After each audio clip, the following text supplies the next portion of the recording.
The intersection of 5th and Main had been a chaotic labyrinth of abandoned taxis and fleeing pedestrians for hours. Now it was a slaughterhouse. Sergeant Miller jammed a fresh magazine into his rifle, his hands slick with sweat and grime. He didn't have time to look at the civilian woman screaming behind the barricade of cars. He only had time to aim at the green-skinned blur charging toward his squad. Suppressing fire. Keep them off the flank. Miller roared, his voice nearly drowned out by the chaotic symphony of small arms fire and the guttural, alien shrieks of the invaders. Goblins and kobolds were easy enough to drop, their lithe bodies crumpling under 5.56 millimeters rounds, but they were the distractions. Through the smoke-filled air, 3 orcs, hulking, scarred brutes clad in rusted scrap metal, crashed through the front of a bookstore. Miller's squad opened fire, a concentrated wall of lead slamming into the lead orc's chest. It staggered, black ichor spraying, but it didn't fall. It simply swung its massive, jagged iron axe, cleaving a patrol car in 2. "They won't go down," a private screamed, just before a spear, thrown with impossible force, pinned him to the asphalt. Above, the sky was a nightmare of leathery wings. Flying devils circled, diving periodically to pluck soldiers from their positions. It was impossible to track them all, and the casualties were mounting with every passing minute. In the Situation Room, the president stood before the massive holographic display, watching the single, massive red icon of the Eldorian incursion blinking in the heart of Chicago. The portal was a gaping, jagged sore taking thousands of civilian lives with it. "Mr. President, the situation in Chicago is untenable," the Secretary of Defense stated, his face pale. "The National Guard is reporting total perimeter failure. If we authorize a tactical localized strike, a carpet bombing run, we can contain the portal collapse. It's the only way to minimize the spread." The president slammed his hand onto the table, the sound echoing like a gunshot. "You are talking about leveling a city block filled with American citizens, General. If we start bombing our own cities every time a portal opens, the public won't care about the monster threat anymore. They'll be storming the White House." "Sir," the general countered, his voice tight, "if we wait, the question won't be what city we bomb. It will be which ones are left. At this rate of escalation, we won't have a country to defend by next month. We've developed a protocol, sir," the general continued, his voice tight. "We draw the hostiles into an isolated, pre-cleared industrial zone. We evacuate every civilian within a 5-mile radius. Once the area is completely devoid of human life, we surge our forces to force the heavy combatants back toward the rift. Then, we use a specifically engineered high-yield conventional explosive device mounted on a remote-controlled rover. We send it through the portal, and we detonate it on the other side." The president looked back at the screen. "You're talking about a strike inside their territory to collapse the bridge on their side." "Exactly, sir. It won't level the city. It destroys the stability of the portal itself, causing it to collapse in on itself. Once the energy source is disrupted from the origin point, the city remains, but the bridge is severed." Back on 5th and Main, the ground shivered as a massive stone golem lumbered through the smoke, its footsteps shattering the concrete. It ignored the small arms fire pinging harmlessly off its granite hide, its obsidian eyes locked on the remaining soldiers. "RPG! Now!" Miller shouted, scrambling behind cover as the golem raised a massive, fist-shaped slab of rock. 2 soldiers darted out, firing a tandem-charge rocket. The projectile hissed through the air, impacting the golem's chest with a deafening roar. Stone shards exploded outward, raining down on the terrified civilians and soldiers alike. The golem tumbled backward, its structural integrity failing, and crushed a row of shops as it hit the ground. Miller didn't celebrate. He watched the massive, swirling rift in the center of the intersection, watching as more creatures began to pour through.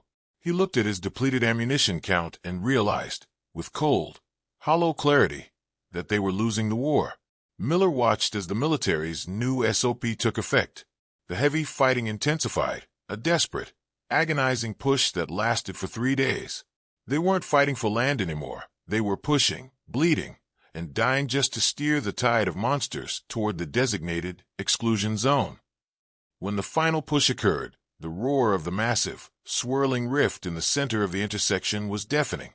The remote-controlled rover, a heavily armored, tracked vehicle bristling with sensors and enough conventional high explosives to level a city block, rumbled over the threshold. It disappeared into the shimmering, chaotic light. 3 seconds later, the ground beneath them didn't just shake, it screamed. A shockwave rippled out from the portal, a distortion in the air that knocked every soldier to the ground. The rift shimmered, flared a blinding, violent violet, and then, with a sound like a wet lung collapsing, it simply vanished. The silence that followed was heavier than the gunfire. The news spread around the world like fire as other nations adopted the tactic. Portals began to close. Tokyo was next. Then Beijing, London, and Paris.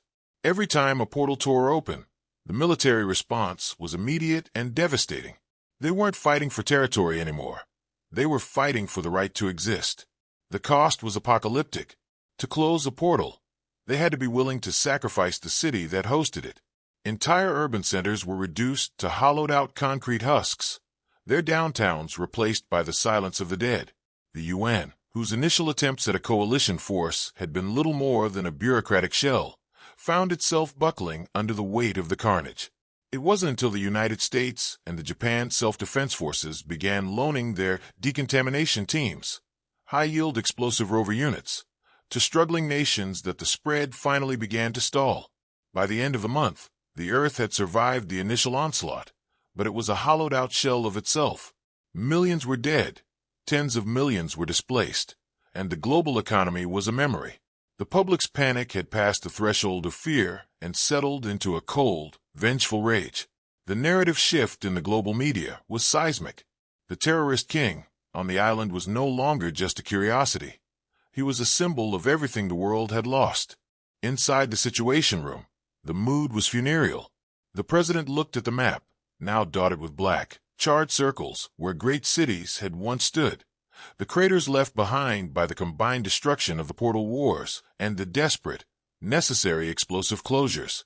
"We can't keep doing this," the president said, his voice raspy from lack of sleep. "We're winning the tactical war, but we're losing the planet. We're tearing our own infrastructure out of existence just to stop the bleeding." "The people are demanding answers, sir," the Secretary of Defense replied, refusing to meet the president's gaze. "They see the magic on the island. They see the paradise that Jack Thompson is hoarding while they live in tents and bunkers. The pressure to claim the island, to take the magic by force, is reaching a boiling point." The president leaned back, staring at the ceiling. "It's not just about taking it anymore. We need their help to stabilize the rifts without leveling another city. We need to stop the bleeding." "We tried force, Mr. President," the general reminded him quietly. "He turned our fleet into a garden." "Then we stopped trying to infiltrate," the president said, his decision crystallizing. "We stopped the aggression. We send an envoy. This time, we don't go as an invading force. We go as a desperate government begging a king for mercy." The military stance toward Eldoria shifted in a single afternoon. The blockade ships that had been anchored outside the barrier for weeks were ordered to pull back, their turrets lowered, their flags raised in a symbolic gesture of peace. The world waited, watching the shimmering dome, wondering if the king of Eldoria would accept the surrender, or if he would watch them struggle from the comfort of his ivory tower. Jack, standing on his tower, watched the ships turn. He didn't feel triumph. He felt the cold, creeping realization that the world's desperation was a far more dangerous weapon than their missiles had ever been. He knew they were coming to his door, not just to talk, but to beg for a salvation he wasn't sure he wanted to give. The tension in the observation hall was palpable. Outside the shimmering dome that encased Eldoria, the gray, smoke-choked horizon of Earth, a world Jack once called home, was a stark, haunting reminder of why he had raised the barrier in the first place. Sarah stood by the floor-to-ceiling windows, her silhouette sharp against the magical luminescence of the island's twilight. She turned, her eyes burning with an intensity Jack hadn't seen since the incident in on the coast. "They are dying out there, Jack," Sarah said, her voice steady but laced with a cold, desperate pragmatism. "Cities are being turned into craters. People are living in the ruins of the lives they used to have. And you're just watching. How can you stand there and do nothing while the world burns?" Jack didn't turn from the window. I am protecting what remains, Sarah. If I open those gates, if I let them in, truly in, the magic that sustains this island will be diluted, consumed, and ultimately extinguished. They don't want to learn from us. They want to harvest us. In a few generations, this island would be nothing more than a strip mall and a parking lot, a souvenir shop for a world that has forgotten how to dream. That is a cynical view of my people. A soft, melodic voice interrupted. Lirael stood in the doorway, her presence as calming as a forest breeze, though the look she leveled at Jack was anything but passive. She stepped into the room, her gaze meeting Sarah's for a moment, a silent acknowledgement of their shared burden, before she locked eyes with Jack. "Jack," Lirael said, stepping closer, "tell us the truth. Do you hate them?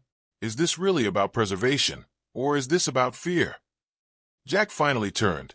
His face was etched with the weight of his memories. "I don't hate them, Lirael. I hate what they have become. I saw it before I ever woke up in Eldoria. I saw how easily they trade wonder for convenience, how they burn through their own resources, with no thought for the morrow. I am not hoarding paradise. I am keeping a spark alive in a world that has chosen to walk into the dark." Lirael walked past Sarah, closing the distance to Jack. "But if you let the world die, that spark won't matter. There will be no one left to witness the magic. Is that what you want? To be the king of a graveyard?" Jack looked at his two wives, the anchor to his humanity and the queen of his heart, both standing in judgment, both demanding he be the man he promised to be. He looked back at the dying world beyond the barrier, then at the vibrant, living garden of Eldoria. He exhaled, a long, weary sound that seemed to pull the tension from his shoulders. "Fine," Jack said, his voice quiet but resonant. "We provide them the tools to stop the bleeding. We teach them how to seal the rifts without leveling their cities. But the terms will be mine. No military presence inside the barrier. No research into our biology. The guild will handle the incursions, and the guild will answer to no one but this throne. If they want our help, they will have to accept that I am their guardian, not their subject." The president didn't wait for pleasantries. As General Vance stepped into the Oval Office, the air felt thick with a suffocating tension. 3 days, Vance. I want you to meet with Jack." Vance didn't even have time to unbutton his coat. He sat heavily in the chair across from the desk, leaning in. "And say what exactly? Do you really think he'll help? And what of the blood sample we took from his wife?" The president sighed, rubbing his tired eyes. "We found some markers, but they're small. Not enough to synthesize, not enough to replicate. We isolated some matching indicators in the creature corpses as well," the general added, his voice grim. "It's as if we're looking at a lock, and we're missing the key to connect it all. We have the pieces, but no idea how to make them work." On the other side of the barrier, the world was a stark, vibrant contrast to the sterile halls of Washington. Jack walked through the bustling town center, heading toward the guild hall. He paused for a moment, looking around at the life he had built from the ashes. When he first arrived on this island, it had been a nightmare, a war-torn landscape locked in a centuries-long struggle against the Dragon Emperor. Now it was a tapestry of life. Beast folk, fox, rabbit, and wolf people with their expressive, human-like faces, fluffy ears, and tails, mingled effortlessly with druids, tall, elegant elves, and stout, industrious dwarves. Shops lined the streets, their wares glowing with soft, intrinsic enchantments. There was no need for the clunky technology of Earth. Magic was the infrastructure, the lifeblood that allowed his people to achieve architectural feats that defied gravity and logic. It was, in every sense, a land of pure fantasy. A day later, Jack was in the war room, reviewing the intelligence reports flowing in from the Earth monitors. The door burst open, and Sarah rushed in, her chest heaving, her face flushed with urgency. "Jack," she gasped, still catching her breath from the long run from the residential district. "A portal just opened. In New York. It's bad, Jack. Can we help?" Jack stopped mid-sentence, his gaze shifting from the digital maps to his wife's face. He could see the residual trauma of her capture still lingering in her eyes. Yet here she was, pleading for the world that had betrayed her. "I've already spoken to the guildmaster," Jack said calmly, his resolve hardening. I ordered him to post notices for volunteers. Thousands of them are interested in Earth. Some for the challenge, some for the glory, and some, I suspect, just want to see the place I came from. They are willing to fight. He stood up, his presence filling the room as the golden light began to swirl in his eyes. But it's going to take time to organize a force that won't get themselves killed in the chaos of a modern city. Sarah, go to the comms array. Send a message to the envoy. Tell them I'm on my way. Jack didn't reach for a weapon. He didn't need one. He stepped into the center of the room, and the air around him began to distort, the space folding as he prepared to teleport. He was going to Earth, not as a subject, but as the final, immutable authority on how this war would be fought. Ahead, the shimmering, jagged tear in reality pulsed like a dying heart. The U.S. military had turned the intersection into a precision kill zone. Armored jeeps formed an impenetrable horseshoe around the rift, their heavy-caliber machine guns barking in rhythmic, deafening bursts that shredded the vanguard of goblins and chitinous horrors as they spilled through. Behind the line of fire, a specialized team scrambled to position a heavy, robotic ground drone. The nuke strapped to its chassis was the delivery system for the portal itself. "How are we looking?" A sergeant barked over the cacophony. 5 minutes to detonation," his technician shouted back, fingers flying across a ruggedized tablet. For a moment, the tide seemed to turn. Then, the rift groaned with a sound like grinding tectonic plates. Two massive, jagged stone hands clawed their way out of the void, planting themselves on either side of the rift. A golem, towering 10 feet tall and carved from eldritch, animated granite, hauled itself into the New York light. "Status. We don't have 5 minutes," the sergeant screamed. The golem reached the first jeep, crushing it with 2 massive fists. It turned and kicked a second jeep, throwing it through the air until it smashed into a nearby building. "We need an RPG." A soldier yelled just as the air above the scene started to fold in on itself. The air above the intersection buckled, the very fabric of reality shivering as Jack materialized. He hung suspended in the smoky air, his eyes burning with the molten gold of a god-king. He didn't waste a breath. With a flick of his wrist, he unleashed a torrent of white-hot flame that roared outward like a dragon's breath. The inferno washed over the street, vaporizing the goblin horde in a flash of incinerating light. The surrounding storefronts groaned, their brickwork and glass facades buckling under the intense, unnatural heat. Before the echoes of the blast could fade, Jack plummeted like a falling star. He collided with the towering golem, his body acting as a kinetic projectile. He drove straight through the creature's granite chest, with a sound like a mountain shattering. The golem's core, a pulsating, eldritch core of raw magic, couldn't contain the force of his impact. It detonated, sending jagged stone shards and magical debris flying with the velocity of buckshot.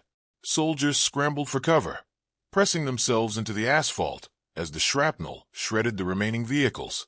Jack rose from the center of the crater, his cloak whipping in the unnatural wind he had created. He turned his gaze toward the pulsing tear in reality, his hand snapping out. A crackling web of blue electricity erupted from his fingers, weaving a containment field that sealed the rift's perimeter. Anything that attempted to breach the barrier was met with a lethal, sizzling discharge that reduced creature and matter alike to ash. Drawing upon the ley lines vibrating beneath the city, Jack reached high above the battlefield. A colossal sphere of flame manifested in the sky, so bright and vast that for a heartbeat, it seemed as if a second sun had been birthed over Times Square. The massive orb groaned as he fought to control it, his muscles tense, his golden eyes blazing. With a final, focused motion, he squeezed his fist. The star-sized inferno collapsed inward, shrinking into a dense, humming marble of white-hot energy. He hurled the condensed sphere directly into the heart of the rift, the air whistling in its wake. The next instant, a shockwave emanated from the other side of the rift. It shimmered with an electric scream and closed. The silence was deafening. General Vance broke the silence first. "Jack." Vance held up both hands, motioning to the destruction around him. "As much as we really do appreciate the assistance." He paused. "This," he gestured to the damaged Times Square. "This is something we could have done. Couldn't you have been a little less destructive?" Jack turned, walking over to General Vance. "I was in a rush," he insisted. Just then, Jack felt a small prick on the back of his neck. He reached up and pulled out a small dart. He turned to see a sniper on the roof of a building off in the distance. "That's not us, Jack." General Vance tried to reassure him as he held the dart up to him. Without looking, the whole building the sniper stood on came crushing down. "Did you think this would work?" Jack asked, still looking at Vance. Just then, Jack's vision started to blur. The golden light in his eyes flickered, struggling to maintain its intensity against a sudden, artificial lethargy creeping into his limbs. Jack's knees buckled. He caught himself, one hand slamming into the cracked asphalt, sending a spiderweb of fissures racing out from his palm. He could feel the substance. Whatever they injected him with was interfering with his magic. Jack's world went black. If you enjoy these stories, please don't forget to like and subscribe. It'll help this channel grow so I can continue to improve and provide a wide variety of stories. Thanks for watching.